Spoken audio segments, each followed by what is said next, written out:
উষাদি চলে যাওয়ার পর আমরা অনেকেই ভেবেছিলাম রঙ্গকর্মী হয়তো থমকে যাবে, কারণ উষাদি ছিলেন ওয়ান ম্যান আর্মি। কিন্তু তারপরে আরও এতগুলো বছর রঙ্গকর্মী যেভাবে কাজ করে যাচ্ছে সেটা আমাদের সকলের খুব গর্বের। রঙ্গকর্মী যেভাবে উষাদিকে সামনে রেখে, তার ধারাকে সামনে রেখে এগিয়ে যাচ্ছে সেটা সত্যি, এবং তারা সর্বভারতীয় জায়গায় যে সেরার শিরোপা নিয়ে আসছে, এত ভালোভাবে কাজ করছে। এবং এত ছেলে মেয়ে, উষাদি যে স্বপ্ন দেখতেন, যার জন্য চেষ্টা করে যেতেন, সেটা যে এখনও লালিত হচ্ছে তার দলে, এটা খুব আনন্দের।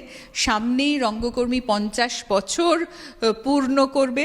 50 বছরের জার্নি একটা দলের পক্ষে বড় সহজ কথা নয়। এবং যে দলে উষা গাঙ্গুলির মতো একজন ব্যক্তিত্ব ছিলেন, তার চলে যাওয়ার পর এখনও অনেকগুলো বছর হয়ে গেছে, তাতেও যে রঙ্গকর্মী তার গৌরব এতটুকু হারায়নি, বরং দলের সবাই মিলে উষাদির জয়যাত্রাকে অব্যাহত রেখেছে। তার জন্য অনেক অনেক শুভেচ্ছা, রঙ্গকর্মীকে অনেক অনেক ভালোবাসা, এবং আগামী দিনেও তারা উষাদিকে সামনে রেখে দারুণ দারুণ কাজ করে যাক, এই শুভকামনা রইল।